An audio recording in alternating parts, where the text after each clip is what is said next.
अब अगर हम बेसिक देखें तो समझ में क्या आया, हुआ क्या। देखो एक चीज़ तो ये है कि तुमको इतना पता है कि टेस्टिंग होती है ना। और टेस्टिंग होने का मतलब ये है कि जब भी कोई चीज़ टेस्ट करोगे तो दो चीज़ें होंगी। एक, तुम्हें कुछ स्टेप्स परफॉर्म करने होंगे और दूसरी चीज़ तुम्हें कुछ वैलिडेशन करने। तुम यही करोगे ना, कुछ करोगे और उसके बाद उसका रिजल्ट देखोगे कि रिजल्ट सही आ रहा है या नहीं आ रहा है। सही आ रहा है तो सही है, नहीं आ रहा है तो मतलब क्या हुआ, एक्सपेक्टेड और एक्चुअल जो है वो मैच नहीं कर रहा है, और उस कंडीशन में वो क्या है, डिफेक्ट है ना। तो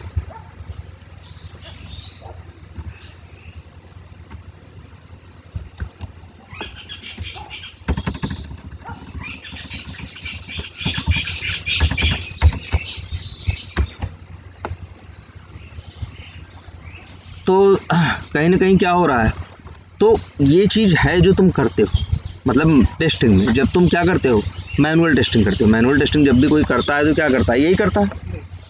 वो कुछ उसके सेट ऑफ स्टेप्स होते हैं, कुछ सेट ऑफ पाथ होते हैं जिसको सेट ऑफ स्टेप्स परफॉर्म करता है। इसके बाद ये चीज़ होनी चाहिए, ऐसा होना चाहिए, ये होना चाहिए, ये नहीं होना चाहिए, ये सारी चीज़ें वो मैच करता है। अगर वो मैच करता है तो पास है, अदरवाइज फेल है ना। अब हम यही चीज़ चाहते हैं कि इसको क्या कर दें, ऑटोमेट कर दें। अब ऑटोमेट क्या कर दें, मान लो अगर हम इसे कोई कहे कि भैया ये करो कि ज़रा मतलब जैसे मान लो टेस्टिंग की बात करें, फ्लिपकार्ट ही ले लो। फ्लिपकार्ट में जब भी टेस्टिंग होती होगी तो सबसे पहले वो एक चीज़ ज़रूर टेस्ट करते होंगे, क्या, कि सब कुछ ना, मेन पेमेंट पहले चल रहा है कि नहीं चल रहा है।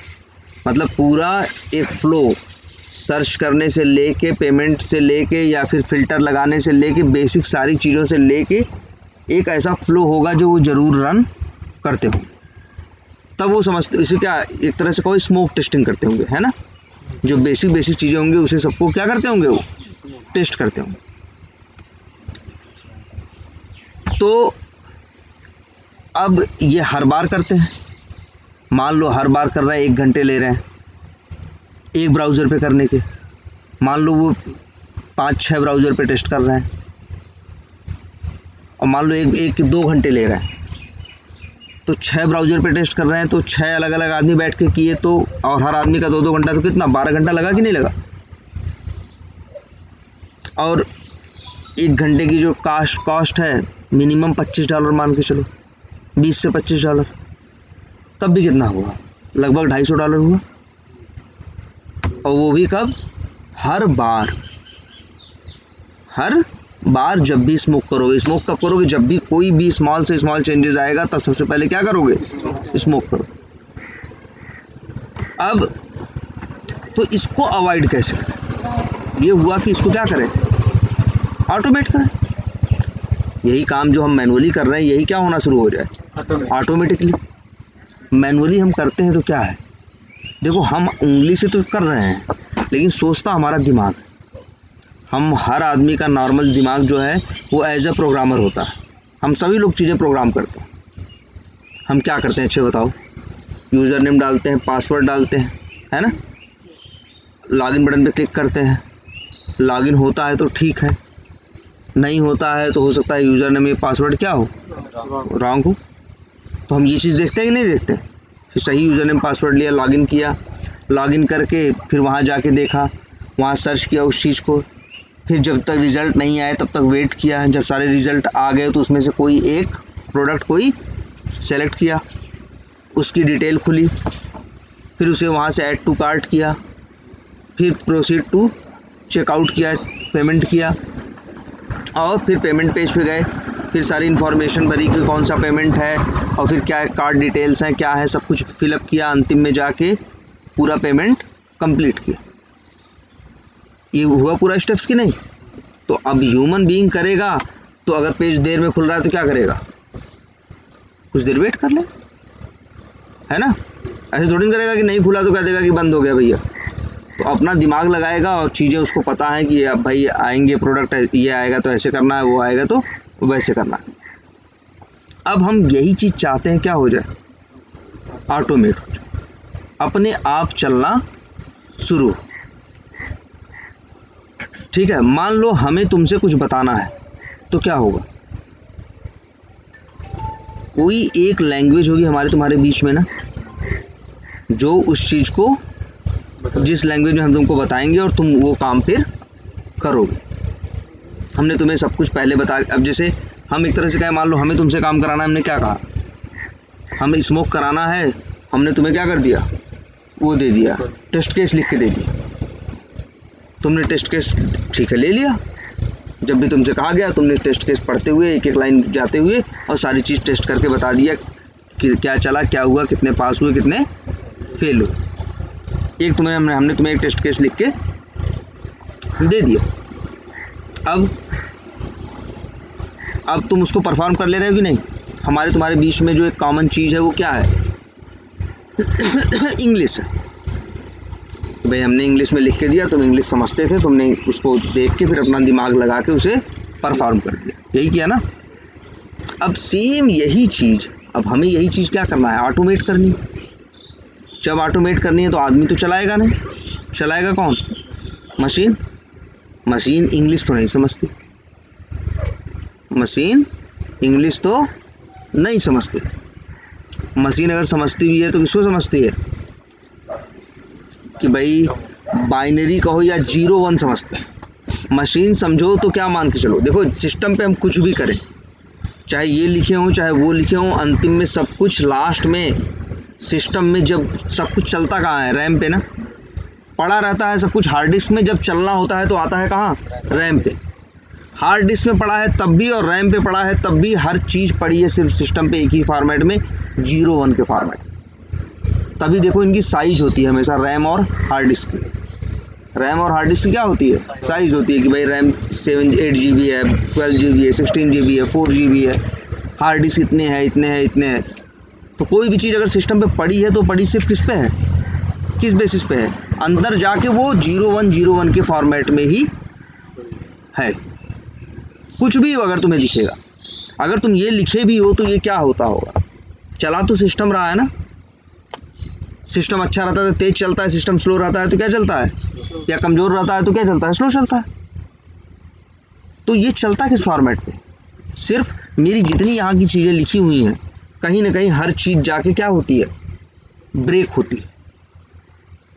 जैसे ये कोड लिखा है, किस में लिखा है बताओ, जावा में।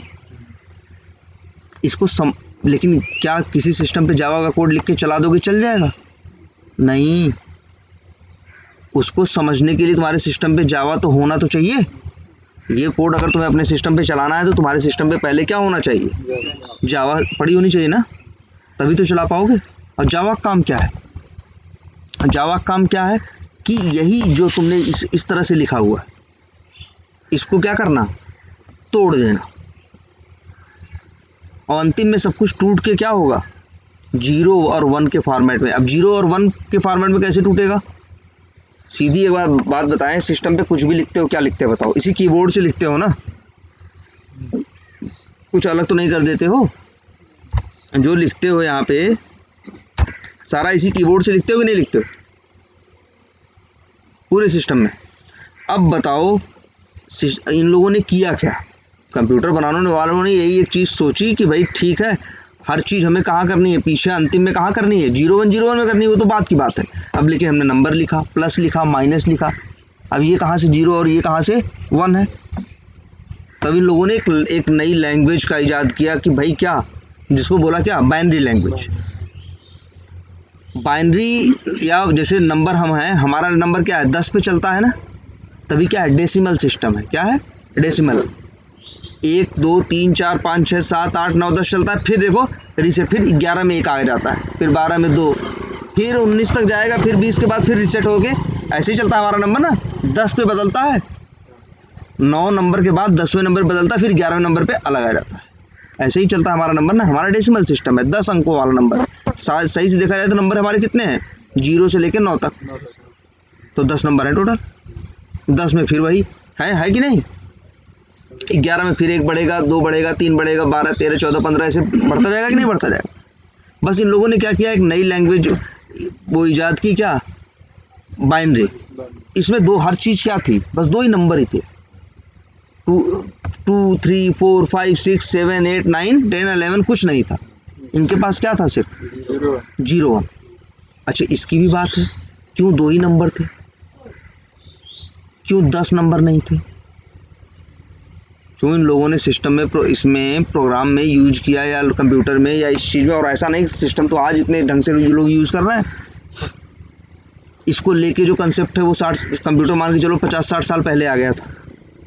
भले बड़े थे, सब कुछ थे, लेकिन कंसेप्ट यही था एक हद तक, 50 साल पहले। इसके भी पहले बाइनरी नंबर देखोगे तो 200-300 साल पहले आए थे, 200 साल पहले, है ना। तो इसका एक रीज़न है, कंप्यूटर के लिए ये चीज़ आसान है। क्या जानते हो कि जब हम बात करते हैं बाइनरी की या 0 और 1 की, तो दो चीज़ हो गई। मान लो जैसे यही है, हम ही मान लें कि खुला है लैपटॉप तो 1 है, और बंद कर दें तो क्या है, 0, है ना। दो ही नंबर है, कोई कन्फ्यूज़न नहीं होगी। तो फिर इसके बाद अगर कोई तुमसे पूछे भैया स्टेट क्या है इसका, तो तुम भाई देखोगे, कहोगे भैया अगर खुला होगा तो कहोगे 0 है, और नहीं खुला है तो क्या कहोगे, 1। और वैसे तो स्टेट बहुत हो सकती हैं, खुला हो तो ऐसे खुला हो, इतना खुला हो, इतना खुला हो, ऐसे हो सकता है कि नहीं। तब वो चीज़ बहुत क्या हो जाएगी, कॉम्प्लेक्स और टेढ़ी हो जाएगी। वही चीज़ बहुत मुश्किल और क्या हो जाएगी, टेढ़ी हो जाएगी। ऐसे कितना करो। लेकिन दो चीज़ तुम्हें पता है, एक चीज़ क्या, या तो ये खुला है या तो क्या है, बंद। सिस्टम में भी सोचो, रैम है ना 4 GB की, 8 GB की, है क्या उसमें है क्या, जानते हो क्या है, बेसिक सा एकदम इलेक्ट्रॉनिक्स है। सबसे पहले जानते हो क्या, जैसे इलेक्ट्रॉनिक्स में भी एक चीज़ होती है तुम्हारी, क्या, ट्रांजिस्टर। एक चीज़ होती है क्या, ट्रांजिस्टर, सुनने वाला ट्रांजिस्टर नहीं।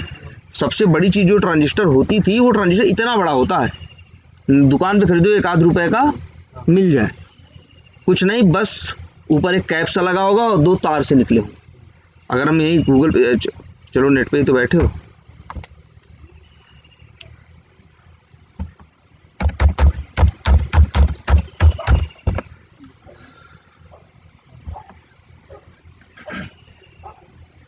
ये देखो,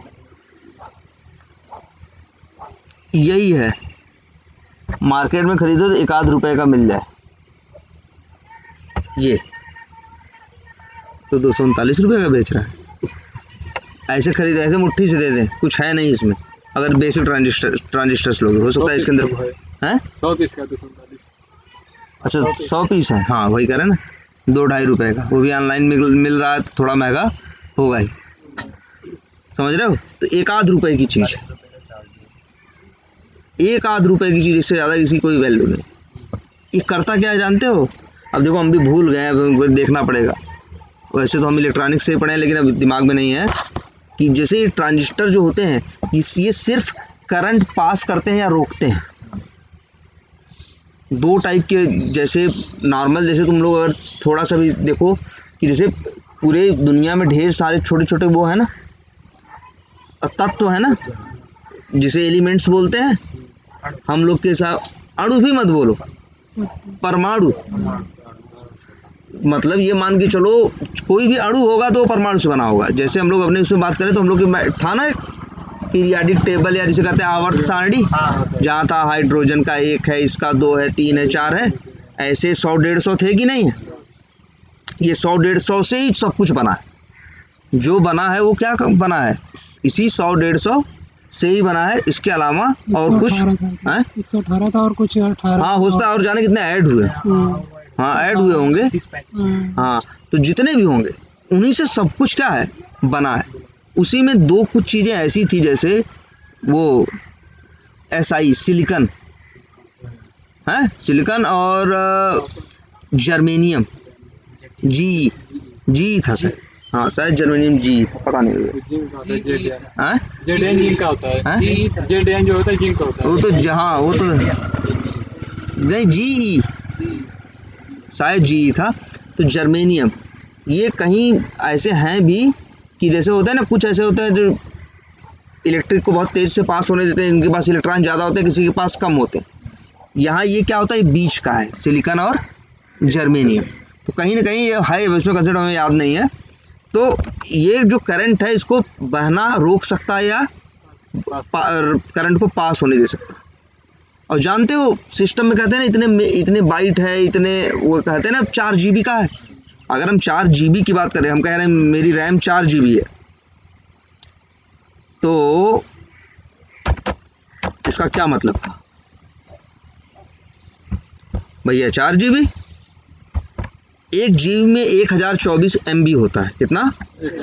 1024, ठीक। और 1 MB में 1024 KB होता है।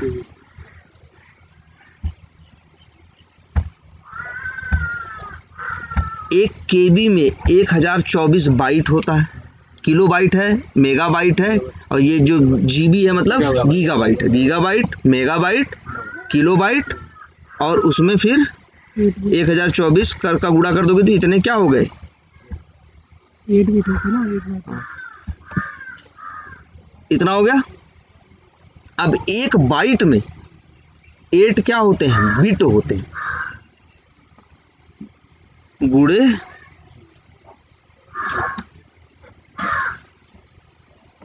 अब इतने छोटे छोटे खाने तुम्हारे रैम में हैं। अगर 4 GB की रैम है तो 4 GB की रैम है तो बस है पूरे सिस्टम में इतना ही कि छोटे छोटे छोटे छोटे छोटे छोटे छोटे छोटे क्या है? कमरे से बने, छोटे छोटे कमरे से बने। हमने दिखाया तुम्हें ट्रांजिस्टर कितना बड़ा, इतना बड़ा ना। इतना बड़ा ट्रांजिस्टर बहुत पहले आ गया था, लगभग 60-70 साल पहले। तब इतना बड़ा एक ट्रांजिस्टर था। सोचो करंट लेने देने के लिए ट्रांजिस्टर कितने हैं? एक ट्रांजिस्टर एक काम करेगा भैया, या तो करंट जाने देगा या तो करंट नहीं जाना देगा। जैसा उसको समझाया जाएगा वो चीज़ वो कर लेगा। उसके अंदर ये क्वालिटी है कि जाने दे भी सकता है और चाहे तो क्या कर सकता है? रोक भी सकता है।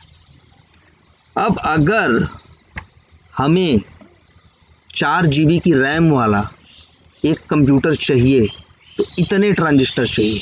देख लो गिनती गिनो कितनी है? कायदा ही सैकड़ा, हजार, 10,000, लाख, 10 लाख, करोड़, 10 करोड़ ना, हाँ अरब, 34 अरब 35 करोड़। इतने ट्रांजिस्टर हमें चाहिए। अगर एक ट्रांजिस्टर इतना जैसा दिख रहा है, इतना भी बड़ा होता हो, सोचो अगर इतना भी बड़ा होता हो तो अगर यही 34 अरब 35 करोड़ हो जाएगा तो कितना बड़ा कंप्यूटर हो जाएगा? हैं? पता चला कंप्यूटर दूसरे में रखना पड़ेगा। उसका CPU वहाँ रखा गया है। तो शुरू में ऐसा था ही, बहुत छोटे से। सोचो जो पहली हार्ड डिस्क बनी थी शायद कुछ KB में थी। 256 नहीं, कैमरे नहीं, उसको ले जाने के लिए प्लेन स्पेशली मंगाई गई थी मिलिट्री की, तो उसको ले जाया गया था। 1-2 टन की थी पहली पेन ड्राइव, 40-50-60 साल पहले। तब चीज़ें क्या थी? इतनी ज़्यादा हैवी थी।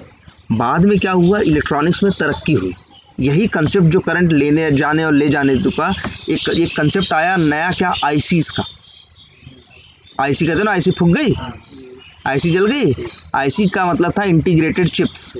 इनमें क्या क्वालिटी थी कि इतनी बड़ी IC में ही लाखों ट्रांजिस्टर घुसा देते थे। ट्रांजिस्टर के पास यही कंसेप्ट था कि या तो करंट जाने देगा या तो करंट नहीं जाने देगा। वही कंसेप्ट डाल दिए तो IC के अंदर एक IC में लाखों करोड़ों ट्रांजिस्टर हो सकते हैं। जब ICs आई तभी हमारी डिवाइसेस क्या होना शुरू हो गई? छोटी होनी शुरू। तभी लैपटॉप, कंप्यूटर, या एक कमरे में या एक टेबल पे वाले कंप्यूटर या इतना बड़ा CPU वाले कंप्यूटर तभी पॉसिबल हो पाए जब क्या आई? ICs आई। अगर ICs नहीं रही होती तो ICs में यही था। अब तुम्हारी रैम में भी यही है। रैम में समझो तो क्या है? ट्रांजिस्टर्स हैं। 4 GB रैम का मतलब इतने ट्रांजिस्टर्स उसमें गूंथ दिए गए हैं। वही तुम्हारे यूज के लिए हैं। जितना ज़्यादा ट्रांजिस्टर उतनी ज़्यादा जगह। अब सोचो, अब मान लो ट्रांजिस्टर किस काम की, वो कैसे प्रोसेस होते होंगे? सिस्टम पे लिखते क्या हो? या तो नंबर लिखते हो। क्या नंबर लिखते हो? 10 ना, या 12? तो भैया 12 तुम लिखते हो, डेसिमल नंबर में किसी चीज़ को 12, 15, 20, 25, 30, 40 तुम डेसिमल अपना नंबर में, हम कोई चीज़ होती है तो हम नंबर लिख देते हैं कि नहीं लिखते हैं। तो अब क्या हुआ कि जैसे मान लो कोई नंबर है, तो इन्होंने एक सिस्टम दिया कि हर चीज़ को 0 और 1 के फॉर्मेट में लिखा। बाइनरी, जिसने बाइनरी नंबर का समझो खोज की थी, उसने यही कंसेप्ट दिया कि भैया हर चीज़ हर नंबर 0 और 1 के फॉर्मेट में लिखा जा सकता है। लोग कहे कैसे, तो उसने बताया कहे 10 ले आओ, 20 लाओ, 25 लाओ, जो नंबर कहोगे हम उसको किस में लिख देंगे, 0 और 1 में। कहे कैसे, तो कहा हम बताते हैं कन्वर्ट करने का तरीका। जैसे मान लो 25 को बदलना है, तो भाई इसमें 2 ही नंबर होते हैं, 0 और 1, तो 2 से भाग दो, तो कितनी बार जाएगा, 12 बार।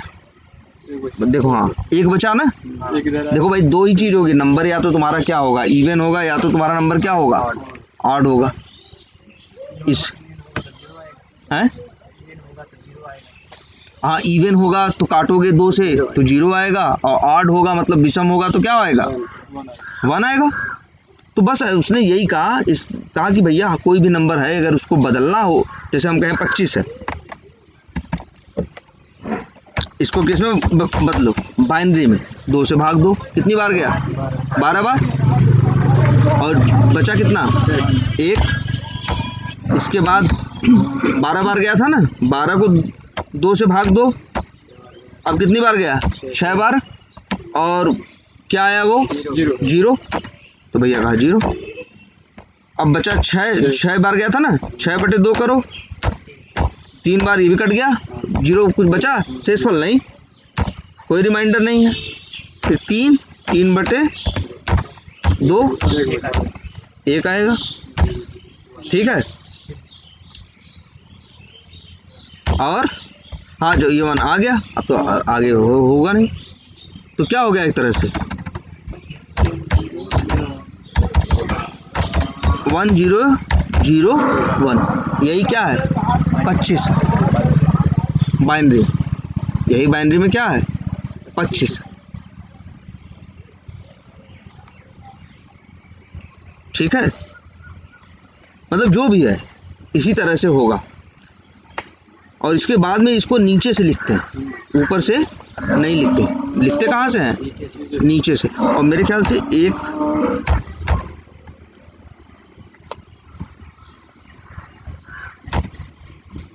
और 1 मिनट, 3 में से 3/2 का कितना बचा, 1 बचा ना, तो 1 भी ऐसे, तो नंबर क्या होगा 1 1 0 0 1। तो ये है, तुम कंप्यूटर पे लिखोगे 25, कंप्यूटर समझेगा उसको ये। कैलकुलेटर यूज करते हो, वो भी क्या करता है, वो भी यही है। तुम इससे लिखते हो कंप्यूटर पे ना, कैलकुलेटर पे 10 + 10 और 20 करता है, 10 + 10 20 नहीं करता वो, 10 + 10 20 नहीं करता। वो 10 को क्या करेगा, बाइनरी में तोड़ेगा, फिर इसके बाद 10 को भी बाइनरी में तोड़ेगा, फिर उनको ऐड करेगा। बाइनरी नंबर में जैसे नंबर का गुणा जोड़ घटाना करते हो ना, वैसे बाइनरी में भी जोड़ घटाना करते हो। आई बात समझ में। तो मेरा कहने का मतलब ये है कि हर चीज कहीं ना कहीं जाके इसी में टूट रही है। 2 चीज हम जानते हैं, सबसे आसान सा दुनिया में वो है, भाषा भी है, हर चीज का जवाब क्या है, या तो हाँ या तो ना, यही है ना, हाँ या तो ना। ये इस भाषा में बात करना सबसे आसान है कि नहीं। हम लोग इतना जानते हैं ना, अगर इतना भी कर लिए भैया, कोई भी चीज़ पूछोगे या तो ऐसे करो या तो ऐसे करो, इससे ज़्यादा आसान कुछ नहीं कि 0 और 1।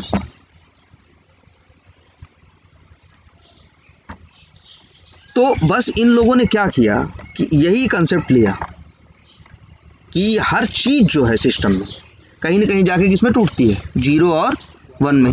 तुम तो कहे यार नंबर तो भाग दे के निकाल ले रहे हो, ABCD का क्या होगा, ये जो लिखा है पी पब्लिक का पी, इसका क्या होगा, यू का क्या होगा, बी का क्या होगा, है ना। तो ये भी एक बात और जान लो कि सिस्टम में ये जो जितनी चीज़ें दिख रही हैं ये क्या है।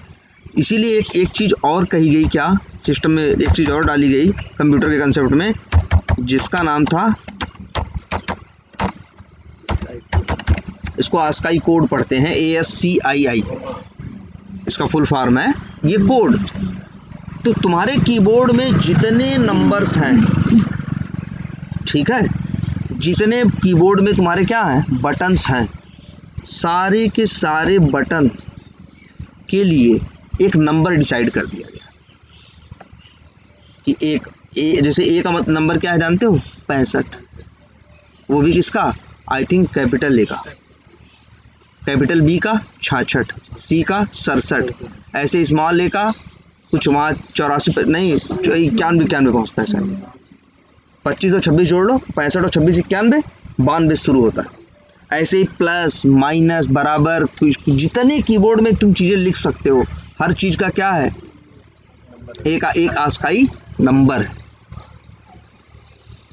अब हमें लगता है कि हम पब्लिक लिख रहे हैं ना, सच्चाई देखें तो पी का नंबर क्या है, कुछ 107-8 होगा, यू का कुछ होगा, इस सब का होगा।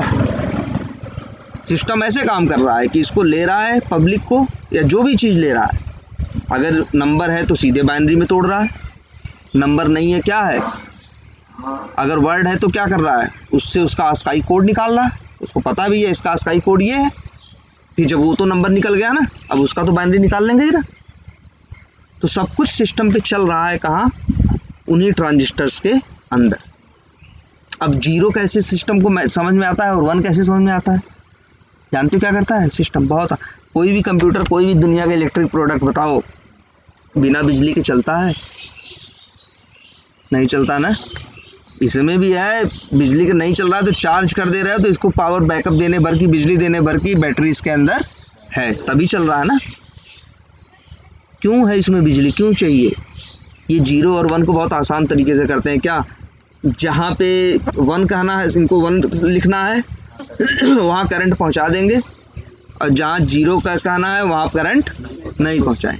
तुम उनसे कहो 25 लिखने को, तो वो क्या करेंगे, जो मान लो लिए, जो जितने बिट लिए, जैसे 5 बिट है ना इसमें, तो गए 2 में करंट पहुंचाए, 2 में खाली छोड़े और 1 में करंट पहुंचाए, ऐसा कर दिए तो इसका क्या मतलब है, 25।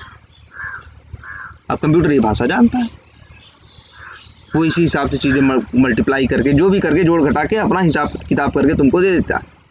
तुम सोचो, कभी कंप्यूटर तो भूल ही जाओ, कैलकुलेटर उठाओ छोटा सा 50 रुपए का, उस पर लिखो 10 + 10 और 20 कर रहा है ना, कैसे कर रहा है। हर कंप्यूटर में, हर उसमें सिस्टम में, हर जगह एक कंसेप्ट होता है किसका, इनकोडर का। पहले हमसे इंफॉर्मेशन कैलकुलेटर लेता है कि नहीं लेता, फिर उसको इनकोड करता है किसमें, बाइनरी में। इसके बाद 10 और 10 को बाइनरी में जोड़ता है, उत्तर क्या आता है, 20। उत्तर आया बाइनरी में, हमें बाइनरी में नहीं दिखाता, आदमी कहाँ समझेगा ना। तो क्या करता है, फिर इनकोड करने के लिए होता है, वैसे ही किसके लिए होता है, डिकोड के लिए। और वो उस चीज़ को क्या करता है, डिकोड करके तुम्हें 20 दिखा दे। यही तो हो रहा है। हम यहाँ प्रिंट कराते हैं, कंसोल पे प्रिंट हो गया रहता है कि नहीं, तुम्हारा ना system.out.println लिखो तो आता है कि नहीं, तुम्हारा नाम हो, ये हो, वो हो। तुम उससे सिस्टम पे लिख के देखो राहुल प्लस यादव, वो जाएगा, राहुल को पहले उसमें तोड़ेगा बाइनरी में, प्लस को बाइनरी में, यादव को बाइनरी में। राहुल में भी आर का बाइनरी अलग होगा, एक सबका अलग अलग बाइनरी नंबर होगा, सबको बाइनरी में तोड़ेगा, प्लस को भी बाइनरी में तोड़ेगा, प्लस का भी एक नंबर डिसाइडेड है, नेट पे ढूंढो मिल जाएगा, सब पूरी लिस्ट मिल जाएगी। 200-250 कैरेक्टर हैं, ठीक है, बहुत से कैरेक्टर शिफ्ट करके काम करते हैं ना, बहुत से शायद हिडन भी होते, जितने भी हों देखो दिख जाएंगे, 150-200 जो होंगे, तुम सबका नंबर देख सकते हो, लेकिन तुम्हें ज़रूरत नहीं पड़ती ये काम सिस्टम। लेकिन हाँ, तुम समझो तो सही एग्जैक्टली ये काम करते कैसे। अब पहले कंप्यूटर सिर्फ इसीलिए बड़े थे कि ट्रांजिस्टर बड़े थे। अब आईसीज और ये जो कंसेप्ट आ गया आईसीज का, ठीक है, इंटीग्रेटेड चिप्स का, या माइक्रो प्रोसेसर, माइक्रो कंट्रोलर, ये सब कुछ इलेक्ट्रॉनिक्स के आई। बस क्या होती हैं, छोटी छोटी क्या होती हैं, तुम्हारी ये जो जैसे घर में टीवी लगी है ना, फाड़ के देखो उसमें होंगी। अगर देखोगे तो जो ये अभी भी लगी हैं सब में चिप्स होंगी।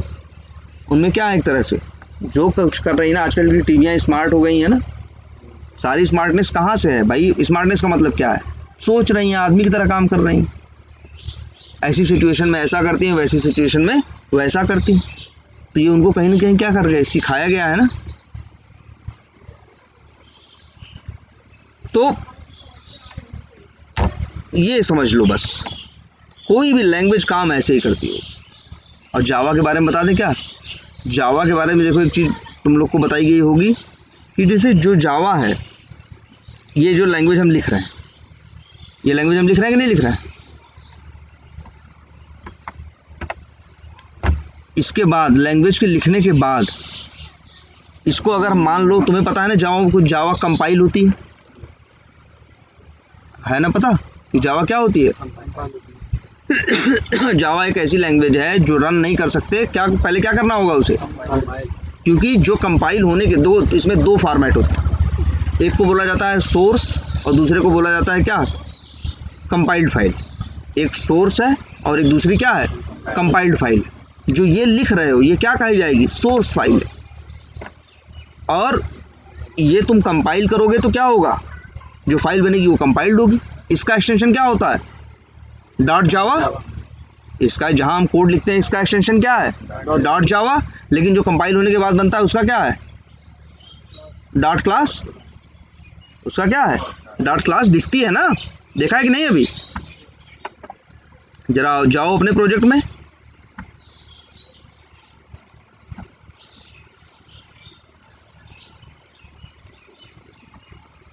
ये देखो है ना, ये SRC है ना, साथ में देखो बिन भी है कि नहीं है। सिर्फ SRC का मतलब सोर्स है, बिन का मतलब बाइनरी है। अंदर जाके देखो,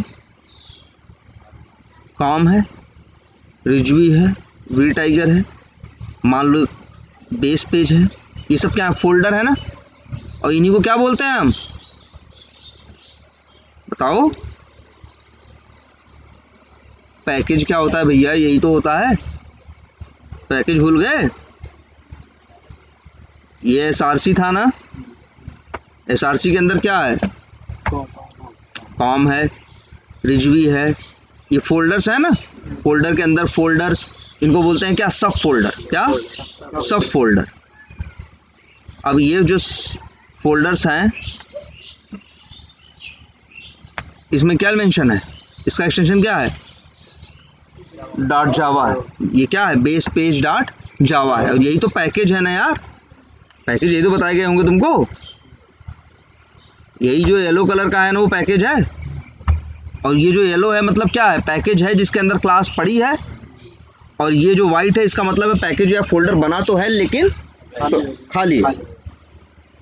और पैकेज के बारे में ये बताया गया था ना भाई, देखो कोड है, हमें बताओ, हम ही बताओ अपने, अगर हम प्रोजेक्ट की बात करें तो उसमें सैकड़ों क्लास लिखी हुई, तो सैकड़ों एक ही जगह रखते तो उसको कैसे मैनेज करते? तो बांट के रखेंगे कि नहीं रखेंगे? तो मेरा कोई ना कोई क्राइटेरिया होगा बांटने का ना। हम तुम्ही को कह रहे हो,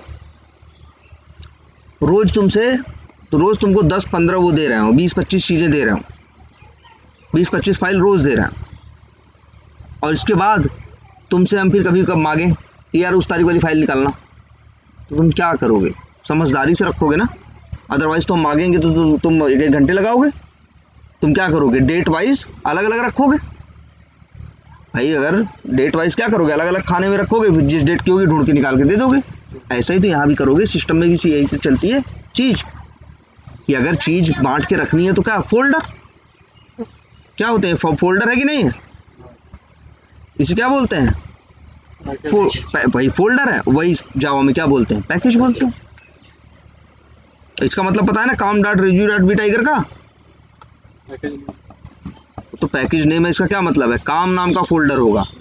डॉट रिजवी है कि मतलब काम का जो चाइल्ड होगा वो कौन होगा? रिजवी। तो काम फोल्डर होगा, उसके अंदर क्या होगा? रिजवी फोल्डर होगा। रिजवी के अंदर वी टाइगर होगा। वी टाइगर के अंदर क्या होगा? पेजेस होगा। पेजेस के अंदर कॉमन होगा। इतने फिर यहाँ होम पेज और लॉगिन पेज नाम की 2 क्लासेज रखी गई है। ये मतलब है इसका भाई। कोई भी चीज़ देखो यहीं से समझ में आ जाता है किस फोल्डर में रखा है और किस फोल्डर में नहीं रखा है, या फोल्डर देख के हम बता सकते हैं। जैसे SRC के बाद होता है, हमसे कोई यही देख के कहे कि पैकेज का नाम बताओ, ये बेस पेज में क्या पैकेज का नाम लिखा होगा, तो हम बता देंगे भैया कि com.rizvi.vtiger.base पेज ना। तो चीज़ों को बांट के रखने के लिए फोल्डर सब फोल्डर्स में लोग रखते हैं। हम हो सकता है अपने जो पैकेज का नाम है वो डेट वाइज रख लें, 25 तारीख, 26 तारीख, 27 तारीख, 28 तारीख, 29 तारीख, 30 तारीख, 31 तारीख ऐसे रख लें, या उसमें ऐसा रख लें डेट डाल दें कि मंथ भी रहे, डेट भी रहे, मंथ भी रहे और ईयर भी रहे। अलग भाई हम तुमको रोज कुछ फाइलें दे तो तुम क्या करोगे? हम तुमसे डेट वाइज मांगे तो तुम क्या करोगे? सिस्टम पे कंप्यूटर पे काम करते हो, तुम फोल्डर बनाओगे, सीधी बात करोगे। हर डेट का एक फोल्डर बनाओगे, जो फाइल मिलोगी उसमें डाल दोगे, फिर तुमसे जब मांगेंगे तुम इजीली उठा के दे दोगे। सेम वही चीज़ यहाँ भी।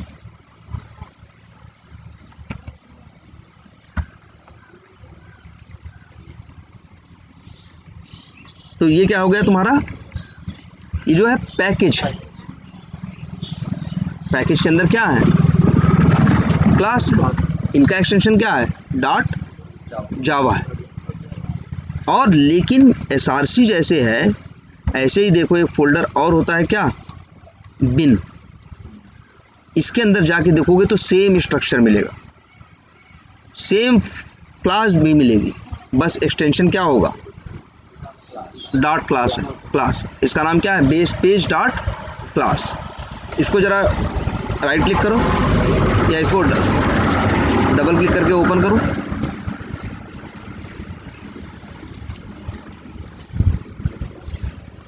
इसमें बहुत सी चीज़ें तुम्हारे समझ से या किसी भी समझ से बाहर। काम ऐसे होता है, पहले हम ये कोड लिखते हैं। ये जो है ये क्या है? .java है। और जब जो इसके पास इक्लिप्स नहीं होता वो क्या करता है? वो सिर्फ .java लिखता है, इसके बाद एक जावा में कमांड प्रॉम्प्ट पे यहाँ इसे बोलते हैं क्या? कमांड प्रॉम्प्ट या CMD। यहाँ पे लिखता है वो क्या? जावा C, मतलब जावा कंपाइल, और फिर .java फाइल का पाथ। तो ये क्या करता है? उसको कंपाइल करा के तब कंपाइल्ड फाइल बनाता है। लेकिन जब हम इक्लिप्स यूज़ करते हैं तो हमें ज़रूरत नहीं होती, क्योंकि इक्लिप्स में ऑटो कंपाइल का फीचर होता है। जो कुछ लिखते जाते हो वो अपने आप कंपाइल होता चला जाता। सोचो तो, तुम सोचते हो ना अगर हम रन कर रहे हैं तुम्हें लग रहा होगा ये क्लास रन होगी ना, तो ये नहीं रन होगी, सच्चाई बताएं। क्योंकि ये है तो इसके लिए वहाँ पे बिन में भी एक फाइल होगी ना, जिसका एक्सटेंशन क्या होगा? .class होगा। तुम सोच रहे हो तुम चला इसको रहे हो, लेकिन चला इसको नहीं रहे हो, चला इसको नहीं रहे हो। ये नहीं चलेगी, चलेगी कौन? बिन वाली। आई बात समझ में? ये नहीं चलेगी, चलेगी कौन सी? बिन वाली।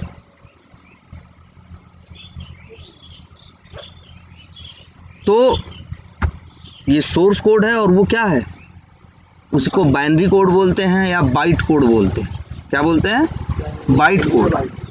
जावा का पूरा चलने का प्रोसेस यही है, जो तुम लिखे हो हमने लिखा, और इस लैंग्वेज को जिसमें हम कोड लिख रहे हैं, जो जावा है जिस पे हम काम करते हैं, जो सामने दिख रहा है, इसको बोलते हैं क्या? High level language. क्या? हाई लेवल लैंग्वेज, मतलब जिसे आदमी समझे।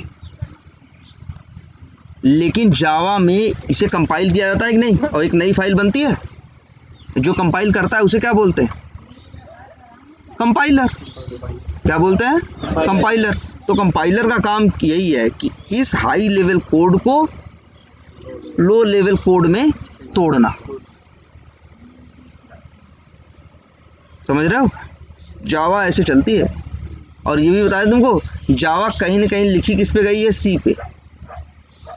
तो सच्चाई ये है कि तुम प्रोग्राम जावा में लिखोगे, जावा उसे कंपाइल करके बाइट कोड में तोड़ेगा, बाइट कोड से फिर वो आगे टूटेगा किस में मालूम है? C में।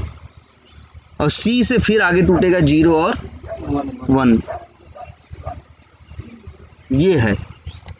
लेकिन अंतिम में सब कुछ जाएगा कहाँ? 0 और 1 में ही। ऊपर कुछ भी सी डी जावा कुछ भी कर दिया जाए, अंतिम में सब कुछ जाएगा कहाँ पे? 0 और 1 में। और वहाँ एक ही कंसेप्ट है, क्या? कोई भी लैंग्वेज चलाओ, चाहे जावा चाहे जो, हर लैंग्वेज को करंट चाहिए कि नहीं? क्योंकि टूटेगा सब 0 और 1 में। और 0 और 1 को इसका सिस्टम को का बताने का तरीका यही है कि भैया जहाँ लाइट पहुँची वहाँ 0 है, और जहाँ नहीं पहुँची वहाँ 1। और 0 है। हाँ सर, जहाँ नहीं पहुँची वहाँ 0 है, और जहाँ पहुँची वहाँ 1। इसी तरह से पूरा सिस्टम काम कर रहा। अब ऑटोमेशन की हम बात कर रहे थे ना, कि कुछ स्टेप्स हैं हमें ऑटोमेट करने। तो हम ही तुमसे कोई काम कहें समझदारी से करने के लिए, हम तुमसे कहें अच्छा कि यहाँ से चले जाओ घर, फलाना सामान लेते हैं, तो तुम क्या करो? क्या यहाँ से सीधे तोड़ते हुए निकल जाओगे? आगे अगर गड्ढा आ गया तो क्या करोगे? कूद के निकल के पैर तैर के निकलोगे? नहीं ना। आगे देखोगे, इधर है साइड होके, इधर से ऐसे ऐसे करके जो तुम्हारे लिए बेस्ट रास्ता है उस रास्ते से चलते हुए उसको, उस चीज़ को कर दोगे। यही करोगे ना। उसमें तुमने कंडीशन लगा, तुम्हारे दिमाग में कंडीशन चल रही है ना कि भैया अगर सामने ऐसा रास्ता आएगा तो देखेंगे लेफ्ट जगह है कि राइट, लेफ्ट होगी तो लेफ्ट से फिर आगे बढ़ेंगे, फिर देखेंगे आगे कुछ है तो नहीं है तो फिर ऐसे लेफ्ट राइट लेंगे। तो अगर मगर लगा रहे हैं ना यहाँ से वहाँ पहुँचने में। तो सेम यही चीज़ हमें वहाँ भी तो यही करना है कि लॉगिन करना है, देखना है फिर लॉगिन हुआ कि नहीं। लॉगिन हुआ है तो आगे होम पेज पे क्लिक करना है, अगर लॉगिन नहीं हुआ तो होम पेज पे क्लिक करने की कोशिश करोगे? नहीं ना। हाँ होगा नहीं, ये तो सही है, लेकिन क्या कोशिश करोगे? नहीं। क्योंकि समझदार हो, समझदार हो, तुम जानते हो टेस्ट केस में लिखा है कि लॉगिन करो, यूजर नेम डालो, पासवर्ड डालो, लॉगिन बटन में क्लिक करो, होम पेज आना चाहिए, होम पेज पे क्लिक करो। तुम देखोगे जब होम पेज नहीं आएगा तो क्लिक करने वाली लाइन नहीं चलाओगे, कहोगे यार तो होम पेज ही नहीं आया तो क्लिक कहाँ करें, है ना। ऐसा हम एक आदमी करेगा। अब वही सब कुछ हमें क्या करना है? ऑटोमेट करना। अब अगर ऑटोमेट करेंगे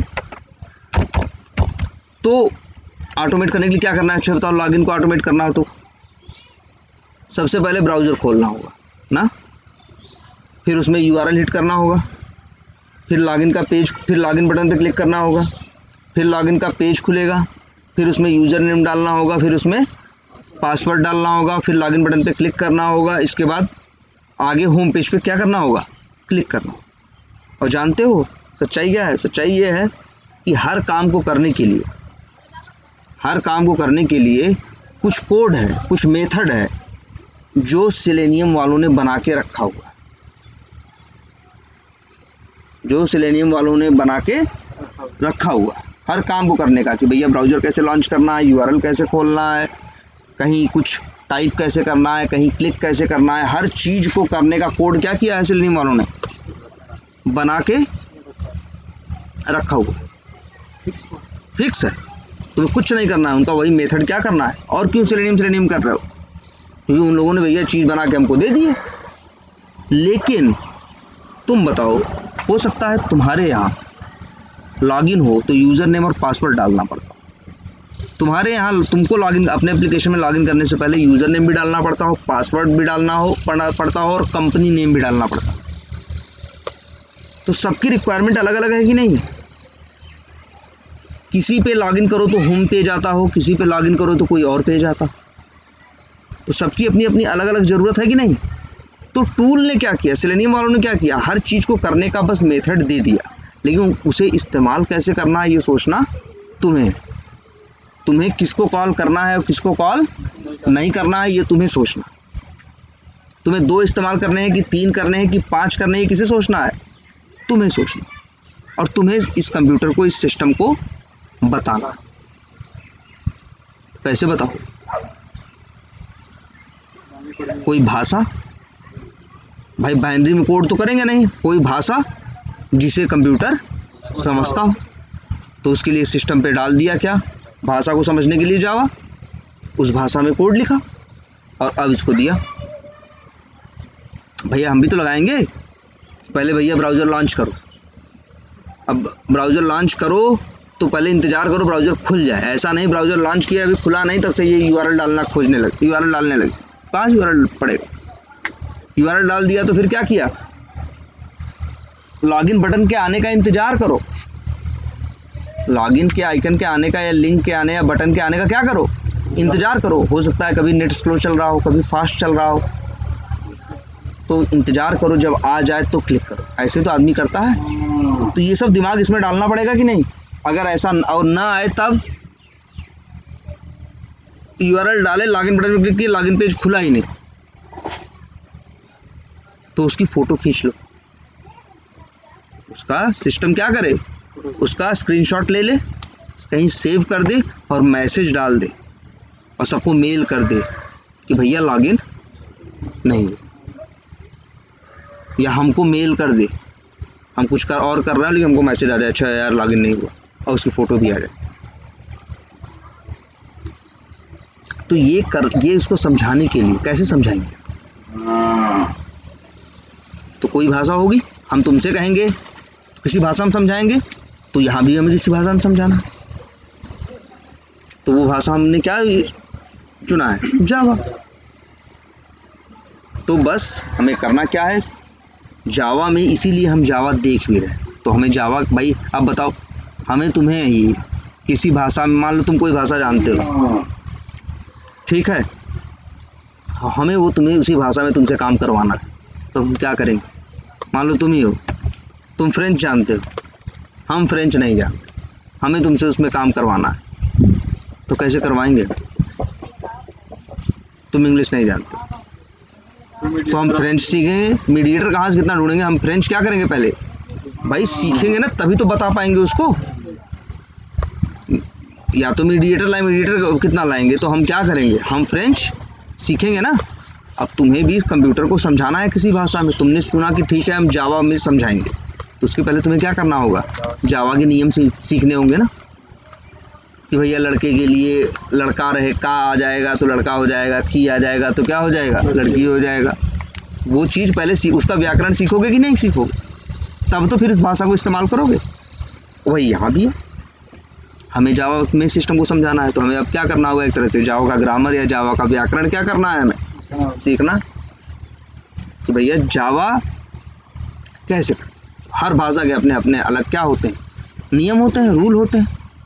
अब जैसे इस भाषा ने कहा एक चीज़ भाई सीधी, लेकिन अच्छा ये बताओ, दुनिया की लगभग हर भाषा भले अलग अलग बोली जाती हो, लेकिन चीज़ें तो क्या होती हैं? एक ही जैसी होती है ना। मतलब वही होता है कि नहीं? मतलब वही होता है, लेकिन क्या होता है? बस बोलने का तरीका, जो प्रोनाउंसिएशन होता है वो क्या होता है? अलग अलग होता है, लेकिन उसमें भी पानी मांगते हैं, उसमें भी खाना मांगते हैं, उसमें भी करते हैं, उसमें भी करते हैं।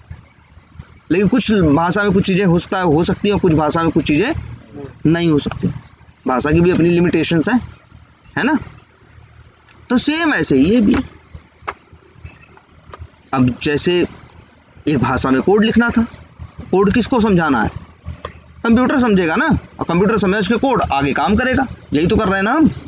भैया हम कोड लिखेंगे, मेरा कोड को आगे क्या करेगा? सिस्टम क्या, सिस्टम में भी जावा पड़ा हुआ है, मेरे कोड को जावा समझेगा और उसको आगे चलाएगा। यही तो उम्मीद कर रहे हैं हम। तो इसमें भी लिख सकते हैं, और भी लैंग्वेजेस हैं, ऐसा नहीं सिर्फ जावा लैंग्वेज है। दुनिया में मेरे ख्याल से 1000 लैंग्वेज तो होंगी कंप्यूटर।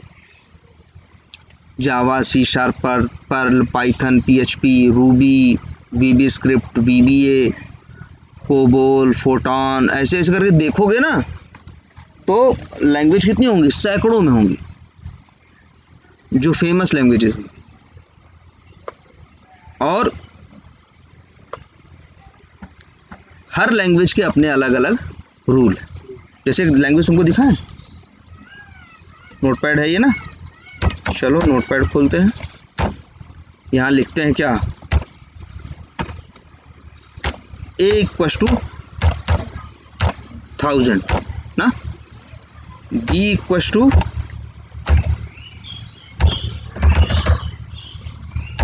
मान लो, ठीक, C = A × B, और फिर मैसेज बॉक्स C। सेव किए, सेव करते हैं कहाँ? डेस्कटॉप पे।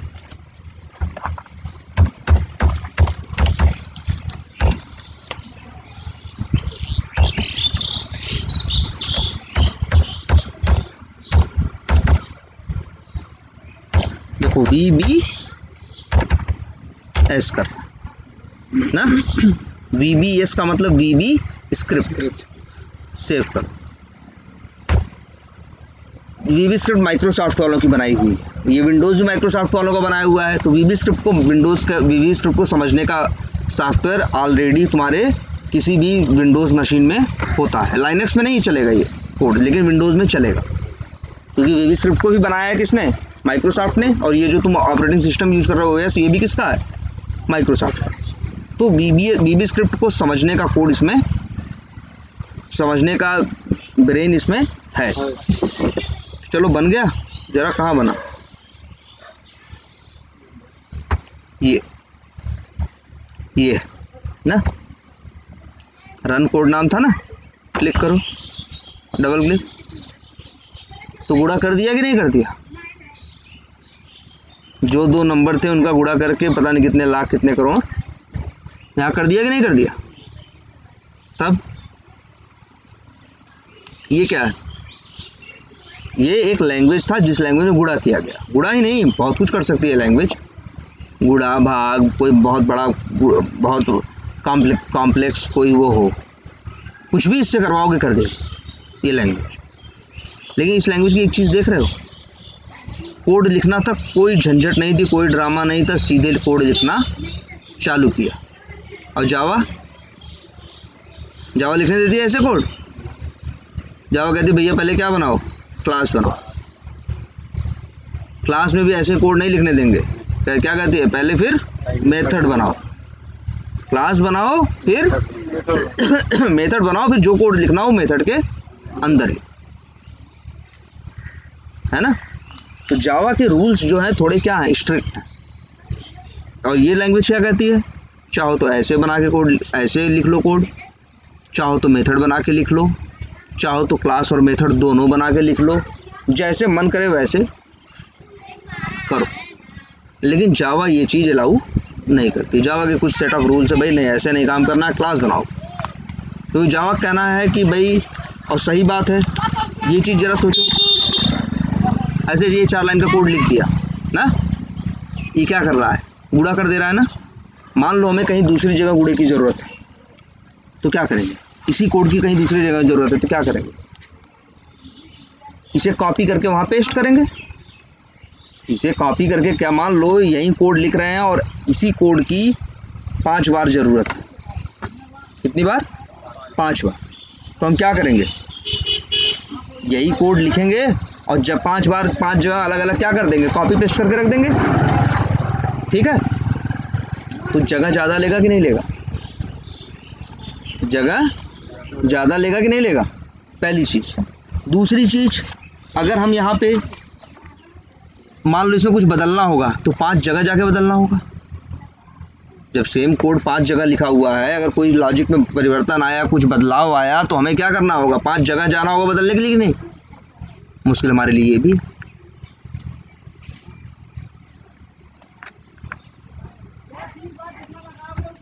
सोचो दूसरा इशू। ठीक है,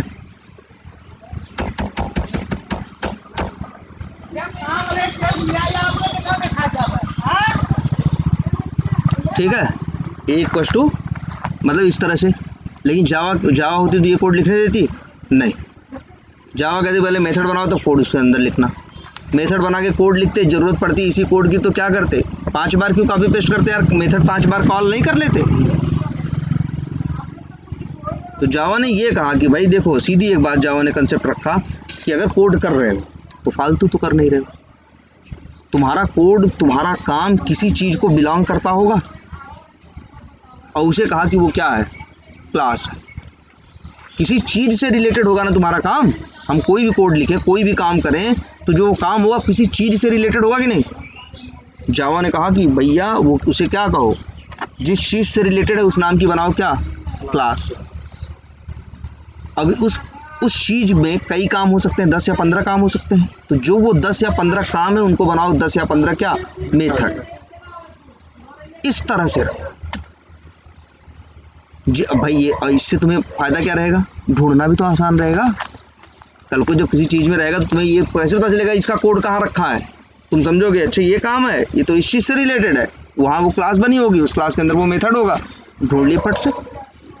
ऐसे जब काम करोगे लाखों लाइन का कोड होगा, हज़ारों मेथड्स होंगे, तब कैसे ढूंढोगे अपनी चीज़ें, तब थोड़ी ढूंढ पाओगे।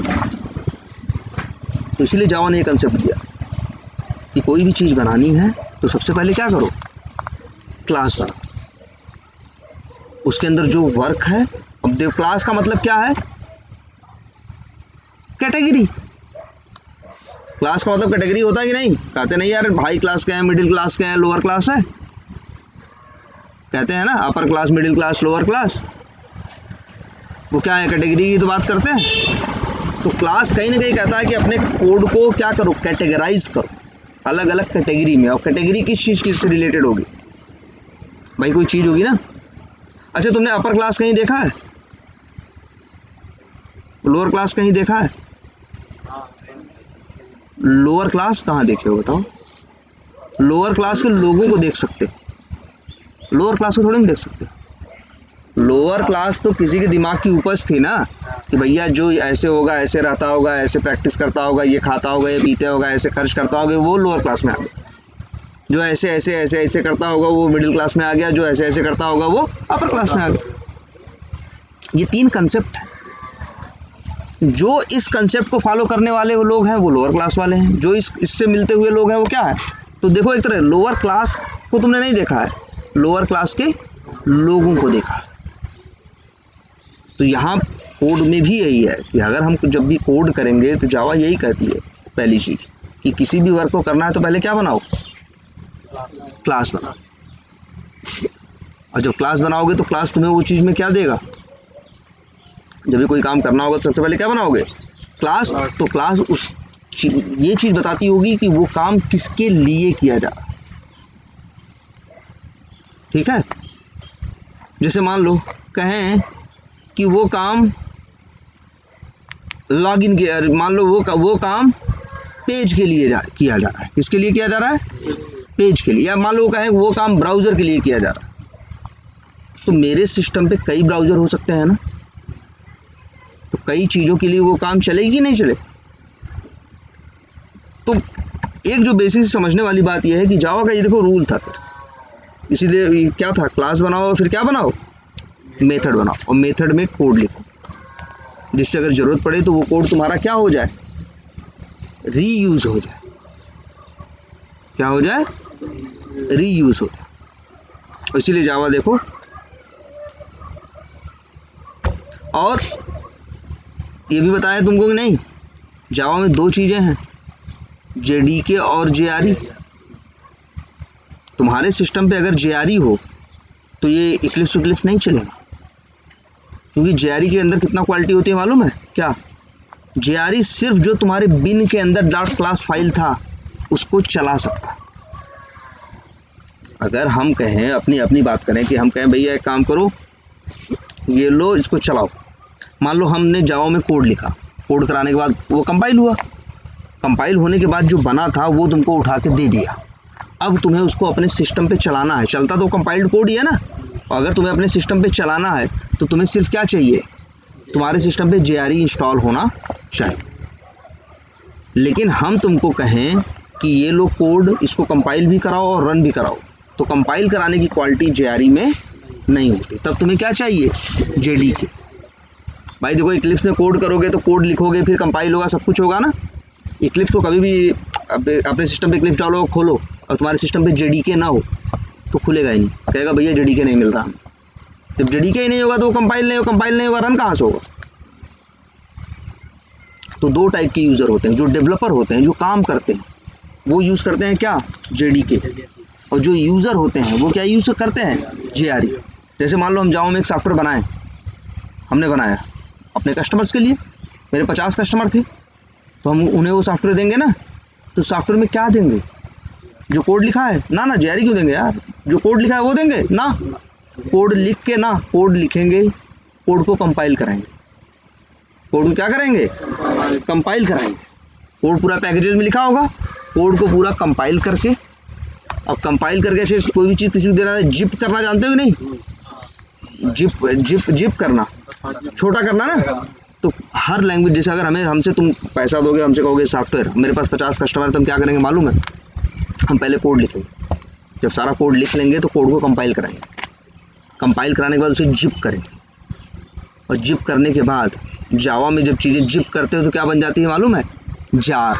क्या, जार।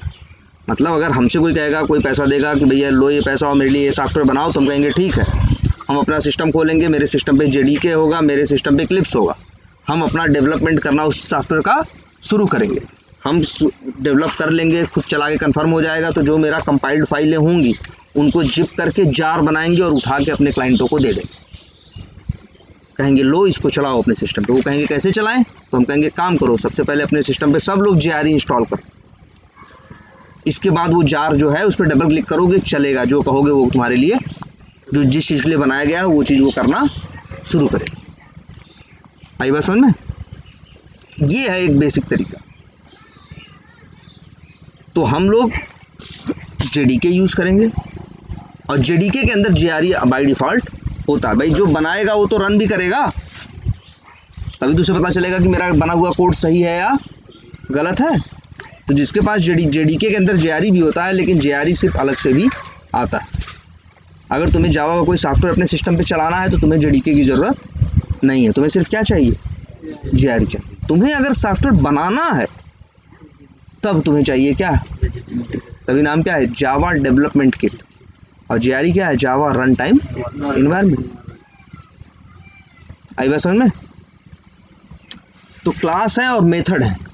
और ये बताओ, अच्छा एक और वर्ड सुना था, JVM, Java virtual machine. JRE का काम क्या है, JRE क्यों सॉफ्टवेयर क्यों डलवाया जा रहा है जानते हो? क्योंकि JRE ही JVM बनाता है। जो जावा वर्चुअल मशीन बनती है वो किसके थ्रू बनती है, JRE से बनती है। JRE का काम यही है कि तुम्हारे कंपाइल्ड प्रोग्राम को पहले सिस्टम पे JVM बनाना, जावा वर्चुअल मशीन, मतलब इस OS इस सिस्टम पे एक और सिस्टम बनेगा, दिखता नहीं है, वर्चुअल है, आभासी है, ठीक है।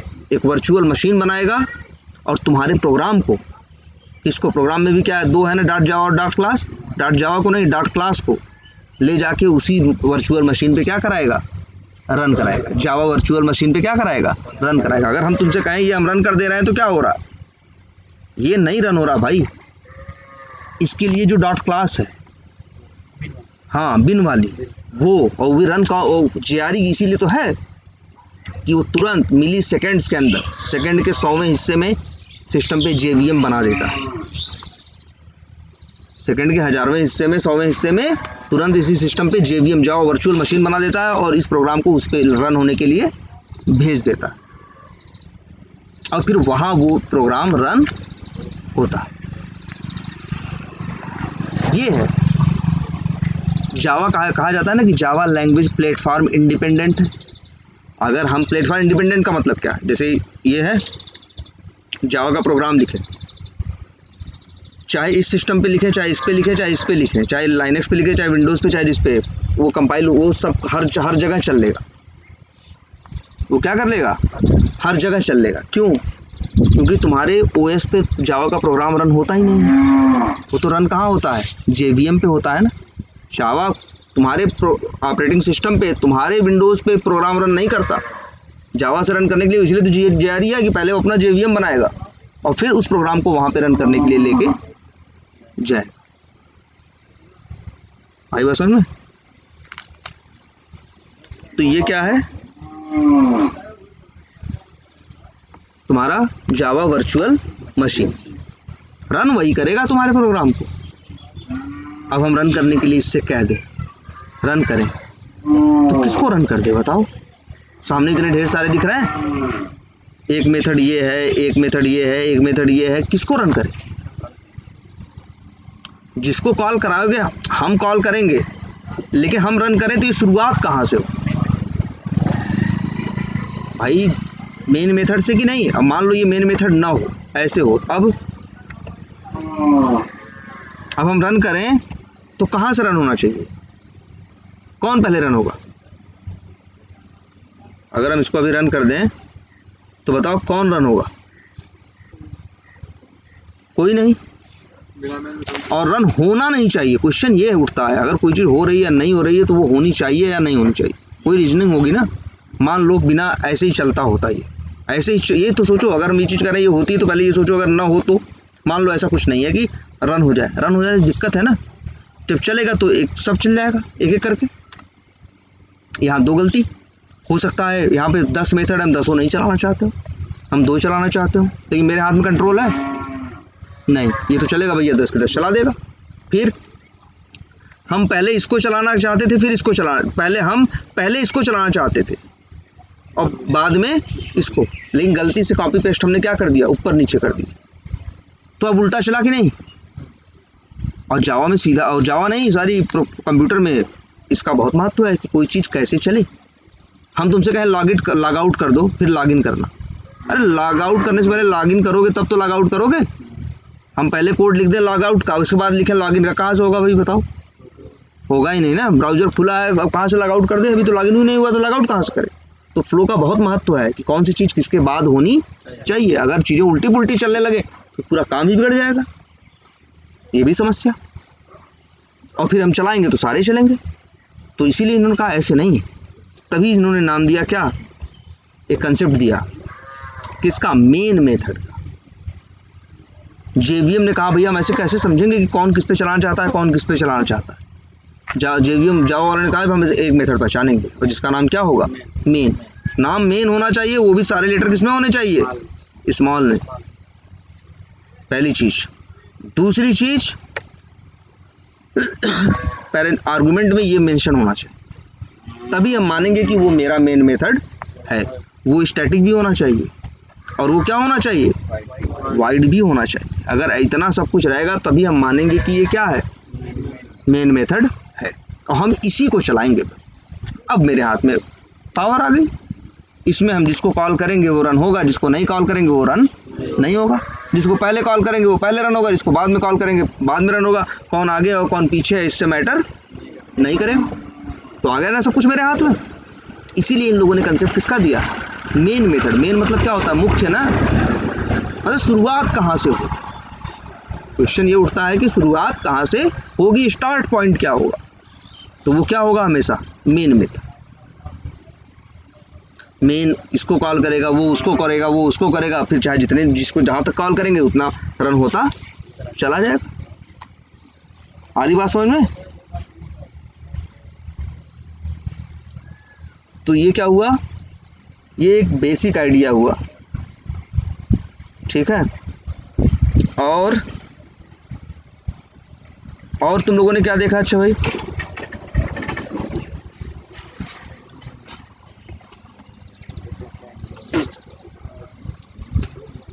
और मेथड देखे,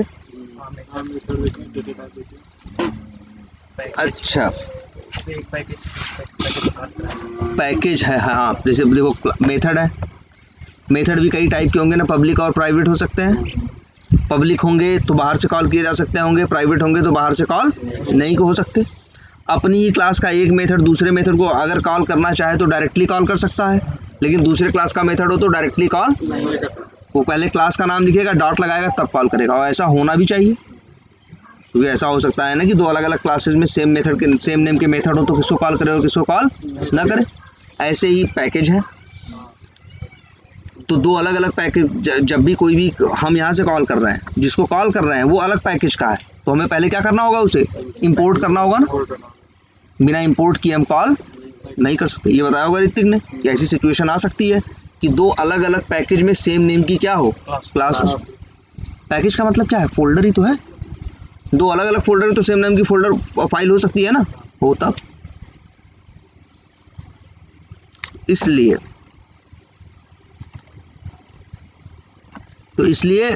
उनको कहा पहले इंपोर्ट करो, इसके बाद फिर क्या करो, कॉल करो, ये बोला ना। और फिर हर मेथड में कैलकुलेशन करोगे तो जगह जगह देखो ये लिखा जा रहा है कि नहीं, जैसे क्या लिखा है, कॉलम नम, और उसके पहले क्या लिखा है, इंट लिखा है ना। तो यही चीज़ क्या आती है, देखो कोई भी लॉजिक लिखोगे, कुछ भी करोगे, मान लो हम तुम्हें कोई सवाल दें, तो सवाल कॉपी पे करोगे ना, 5-6 लाइन में करोगे ना। हम तुमसे कहते हैं 10 का गुणा 10 25 कितना होता है, तुम होता मुँह जुबानी बता दो, ठीक है। लेकिन हम तुम्हें थोड़ा सा भी एक कॉम्प्लेक्स सा सवाल देंगे तो तुम क्या करोगे, थोड़ा सा टाइम लोगे और कुछ स्टेप्स लोगे कि नहीं लोगे, कि पहले ये करोगे भाई। जैसे अगर तुम ही कहते बड़ा सा जोड़ दे दे तो क्या करोगे बताओ, जोड़ोगे 2 नंबर, फिर हासिल लोगे कि नहीं, फिर हासिल को लोगे कि नहीं, कहीं ना कहीं कोई चीज़ स्टोर करोगे, फिर आगे इस्तेमाल करोगे ऐसे। फिर हासिल को क्या करते हो, अगली बार जोड़ते हो तो उसको इस्तेमाल करते हो कि ना, स्टोर करके रखे हो कि नहीं रखे हो, अगर तुम्हें बड़ा सा जोड़ दे दे तो ऐसे ही यहाँ पे भी है। जब कोई लॉजिक चलेगा तो उस लॉजिक में कई काम होंगे ना, तो वो जो स्टेप्स होंगे उनमें क्या इस्तेमाल कर रहे हो और क्या इस्तेमाल नहीं कर रहे हो, ये डिपेंड करेगा ना।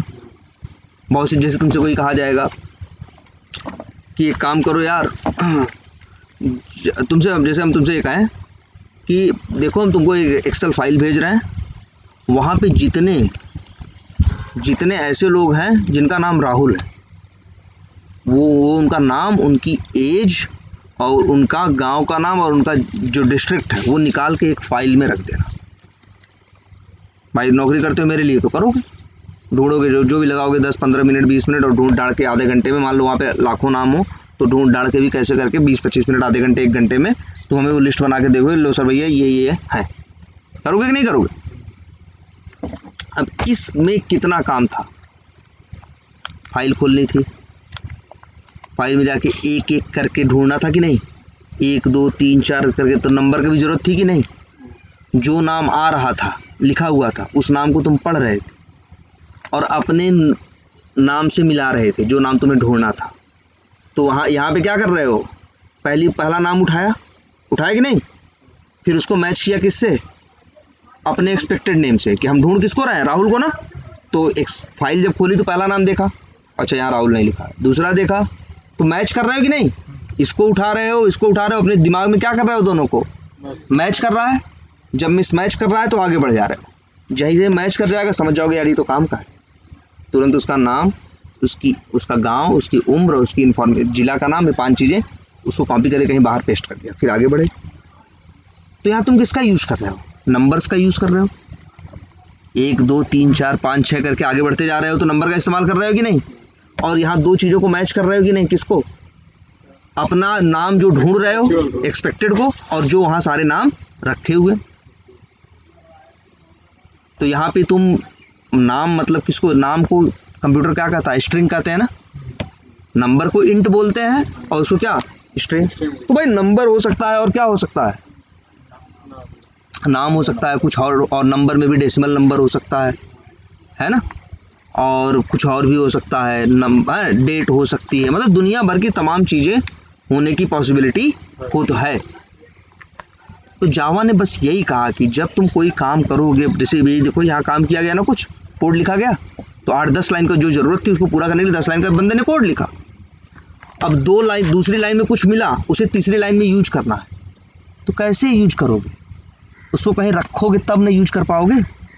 2 नंबर जोड़े, हासिल मिला, कहीं रखोगे ना, कॉपी पे लिख दोगे या दिमाग में स्टोर कर लोगे, तभी तो अगली बार जब अगला नंबर जोड़ोगे तो कहोगे वो हासिल, उसमें क्या करोगे, ऐड करोगे ना।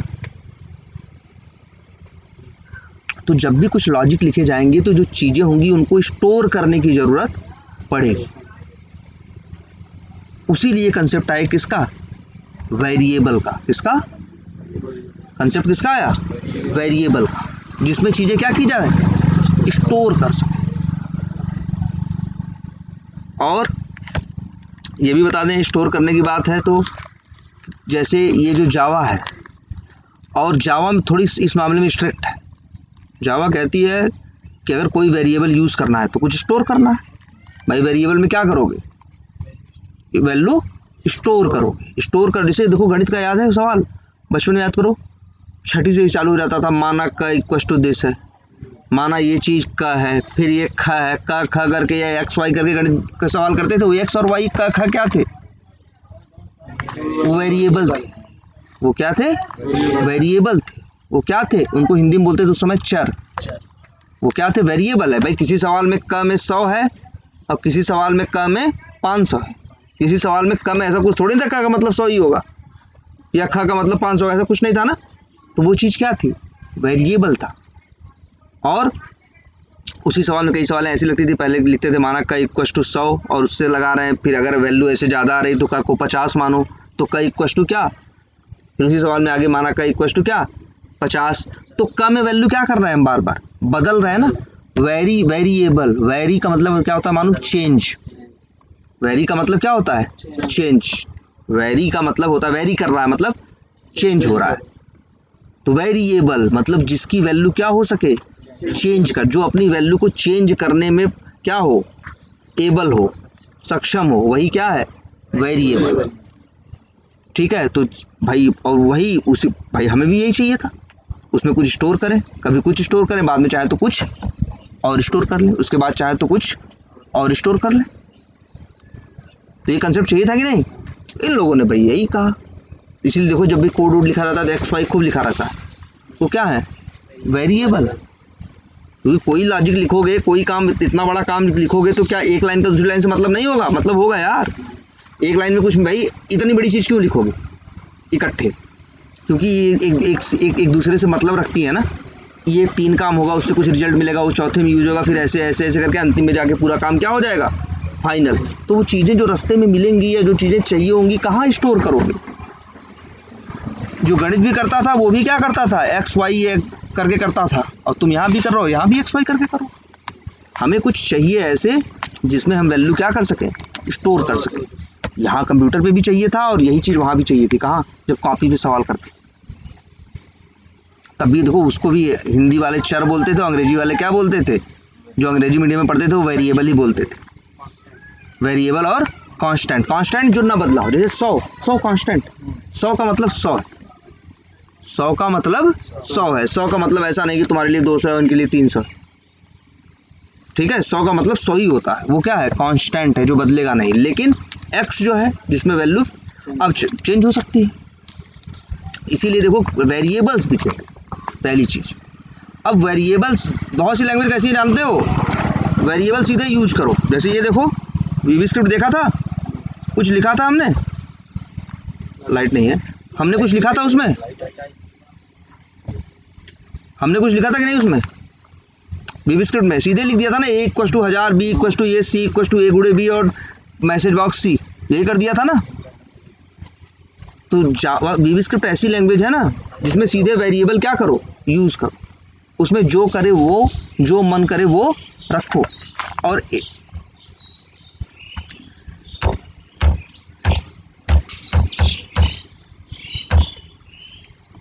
इसका क्या मतलब हुआ, पहली लाइन में ए में क्या डाला 1000, दूसरे में क्या डाला 30,000, फिर बी, फिर C equal to A into B message box C.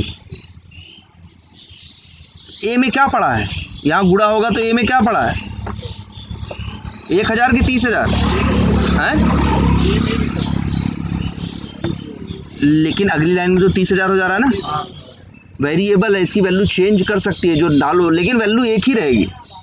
ए 1000 और 30,000 दोनों नहीं है, या तो 1000 है या तो 30,000 है। पहली लाइन चलेगा तो 1000 है, लेकिन दूसरी लाइन चलेगा तो यार जैसे ऐसे लिख दे,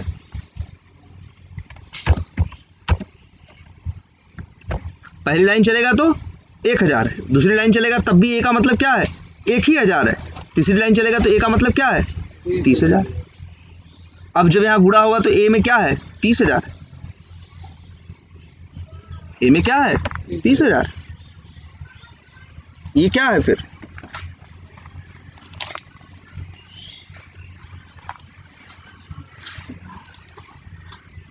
तो ये लैंग्वेज है ना, तो इसी को क्या बोलते हैं, वेरिएबल। हर लैंग्वेज में अपने क्या होते हैं, वेरिएबल। ऐसा जावा में नहीं लिख सकते क्या, जावा में भी ऐसे लिख सकते हो। और एक चीज़ देखना इसकी, लेकिन यहाँ ये बताना पड़ रहा है कि जो ए है वो इंट है, बी है इंट है, लेकिन जावा में बताना पड़ता है, जावा में ऐसे नहीं लिख सकते।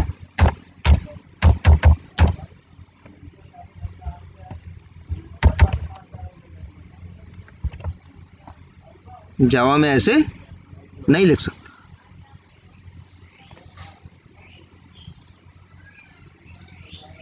जावा में क्या होगा, a इक्वल्स टू 1000 लिखा है कि नहीं, यहाँ पे एरर दे रहा है, लेकिन यही चीज़ यहाँ पे एरर नहीं दे रहा है। दोनों वेरिएबल, वैल्यू दोनों की बदली जा सकती है, लेकिन ये लैंग्वेज कहती है कि चाहे लिखो इंट चाहे मत लिखो हमें फ़र्क नहीं पड़ता, और ये लैंग्वेज कहती नहीं भाई हमें फ़र्क पड़ता। बस इतना अंतर है, लेकिन ये ऐसे लिख सकते हो। देखो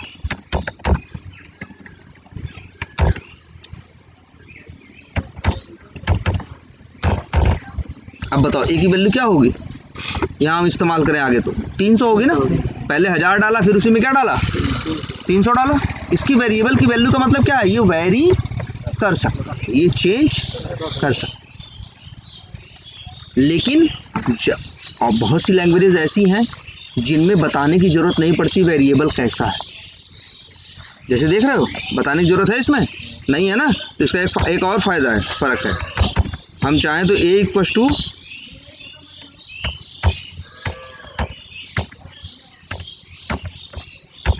स्ट्रिंग को हमेशा डबल कोट्स में लिखते हैं ना, तो a इक्वल्स टू क्या लिख रहे हैं राहुल, तो वैल्यू बदल जाएगी। अब जानते हो एरर आएगी, क्योंकि a और a मतलब क्या है राहुल ना, राहुल और नंबर तो गुणा नहीं होगा, तो बाद में एरर आ जाएगी, वो अलग बात है, लेकिन इसमें स्टोर कर सकते हो।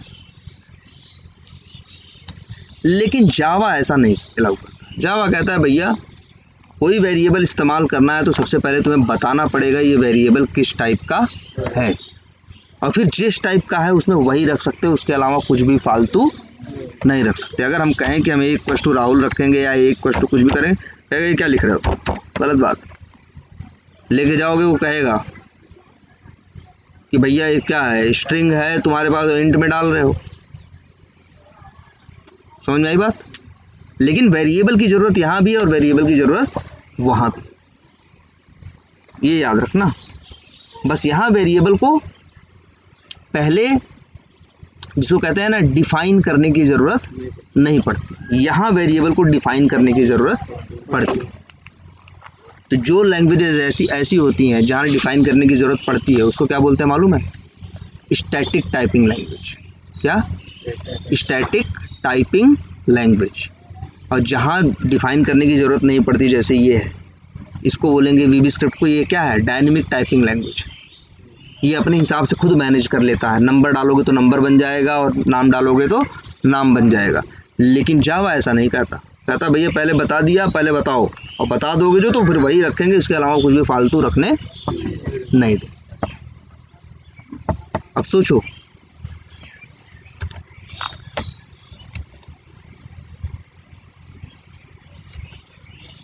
अगर हम यहाँ भी लिख दें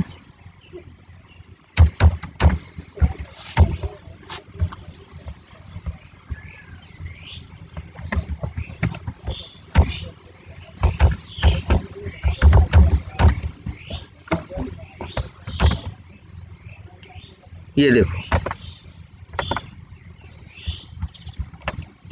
इसमें तो ये कोड रन हो जाएगा, रन होने के बाद अंतिम में बताएगा भैया दिक्कत है, और इसमें पहले ही बता देगा। उसी समय क्या लिखने के बाद ही तुम क्या, रेड कलर का मतलब है क्या, कोड में गलती है, कोड कंपाइल नहीं हो रहा है, कोड में गलती है, कोड कंपाइल नहीं हो रहा है। 100 की सीधी एक बार, रन करने की जरूरत ही नहीं। ये इसका बेनिफिट है।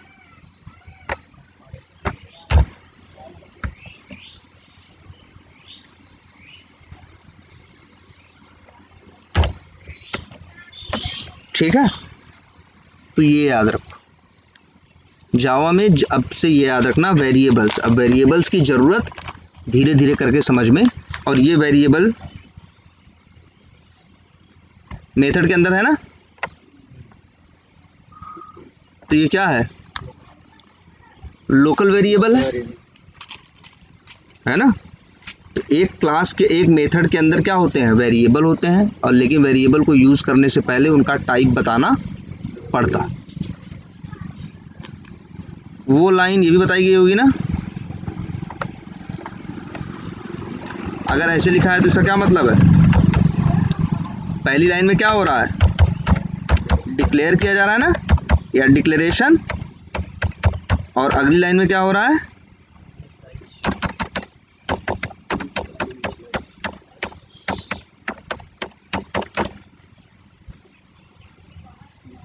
कोई भी वेरिएबल डिक्लेयर करोगे, यूज करोगे, क्यों करोगे? यूज करना है ना, पहले बताना पड़ेगा किस टाइप का, फिर उसके अंदर जो डालो चाहे जो करो। या ऐसे भी लिख सकते हो जैसे ये लिखा गया है।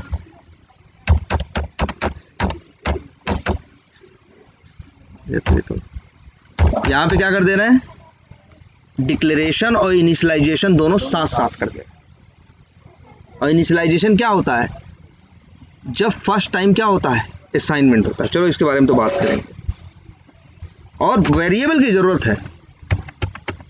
अभी काम छोटे हैं तो शायद 2-3 वेरिएबल में काम चलेगा, लेकिन जैसे जैसे अब आगे काम करते जाओगे तो एक एक मेथड में 5-5, 7-7, 10-10, 12-12, 15-15 तुम्हारे क्या होंगे? वेरिएबल्स यूज होंगे। भाई काम करोगे 15 लाइन में अलग अलग चीज़ें मिलेंगी तो उन्हें आगे इस्तेमाल करना रहेगा, तो कैसे इस्तेमाल करोगे? कैसे इस्तेमाल करोगे? जब स्टोर करोगे तब तो इस्तेमाल करोगे। तुम ही गणित का सवाल करते थे तो 2 लाइन में क्या किया उसका रिजल्ट रखते थे, तभी तो तीसरी लाइन को कर पाते थे। अब तुम्हें वही नहीं बता रहे दूसरी लाइन में क्या हो, तीसरी लाइन में फिर कैसे करोगे? ठीक है, चलो।